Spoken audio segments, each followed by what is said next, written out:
நிகழ்ச்சியிலும் கர்த்தர் நீங்கள் முன்பதாயிருந்து தடைகளை விலக்கி கர்த்தர் ஒவ்வொருவரையும் உடைய கருவிகளாக பார்த்து எடுத்து பயன்படுத்துங்க. உடைய நாம மகிமைப்படும். இங்கே விதைக்கப்படுகிற விதைகள் அது தகாப்போதனை அது 30, 60, 100 பலன் கொடுக்க கர்த்தர் நீங்கள் ஆஸ்வதிங்க. யாருமே அவனை அடிச்சு துரத்துறாங்க. அன்பு செலுத்த யாருமே இல்ல. ஐயோ, யாராவது என்னிடத்துல அன்பு செலுத்த மாட்டாங்களா? யாராவது அன்பு செலுத்தி என்னிடத்துல ஒரு வார்த்தை பேச மாட்டாங்களா? எனக்கு ஒரு பிடி சோறு கொடுக்க மாட்டாங்களா என்று வேதனையோடு கூட வாழ்ந்து கொண்டிருக்கிறார். கண்ணீரோடு கூட வாழ்ந்து கொண்டிருக்கிறார். யாருமே அன்பு செலுத்தலைங்க.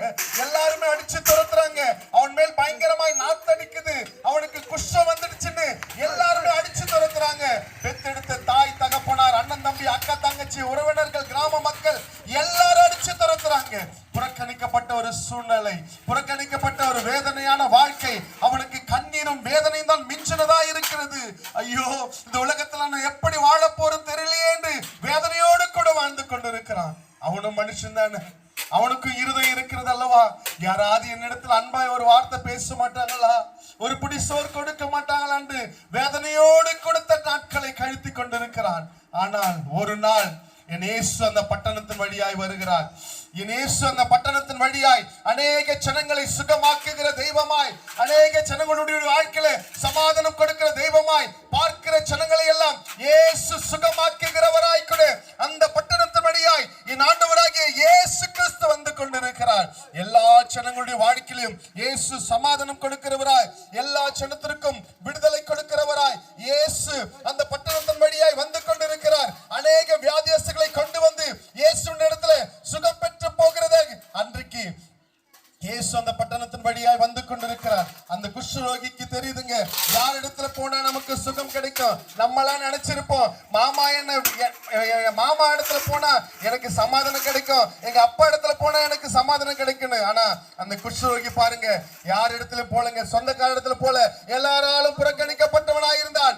இயேசுவின் இடத்துல போய், இயேசுவே உமக்கு சித்தமானால் என்னை சுத்தமாக்கு என்று கேட்கிறார். மனமுருகிற தெய்வம் அல்லவா? மனுஷன் புறக்கணித்தான், மனுஷன் அடித்து துரைத்தினான். இயேசு மனமிறங்குகிறவர். மகனே, இயேசு தொட்ட அந்த நிமிஷத்திலே அவன் வாழ்க்கையில் இருந்ததான நிந்தைகள் மாறியது. அவன் சரீரத்தில் இருந்ததான குஷ்டங்கள் நீங்கியது. அவன் சுகம் பெற்றவனாய் இயேசுவுக்கு முன்பதாக சமாதானத்துடன் கூட ஆடி பாடி இயேசுவை துதித்து மகிமைப்படுத்திக் கொண்டிருக்கிறார். என் அன்பு சகோதரனே, என் அன்பு சகோதரியே, இனி காலம் செல்லாது. இதுவே கடைசி காலம். மனம் திரும்புங்கள், பரலோக ராஜ்யம் சமீபமாக இருக்கிறது.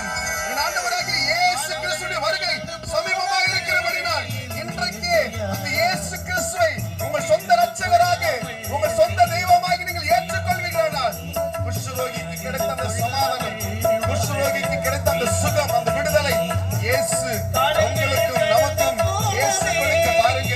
வேதனையோடு கூட வாழ்ந்து கொண்டிருந்தான். எல்லாரும் அடிச்சு துரத்துனாங்க. இயேசு நின்றார், இயேசு தொட்டார். அவன் சுகம் பெற்றுக் கொண்டவனாய் இயேசுவுக்கு முன்பதாக ஆடி பாடி துதித்து மகிமைப்படுத்திக் கொண்டிருக்கிறான். என் அன்பு சகோதரனே, என் அன்பு சகோதரியே, இது வெறும் கட்டுக்கதை அல்ல, உண்மையாய் நடந்த ஒரு சம்பவம்.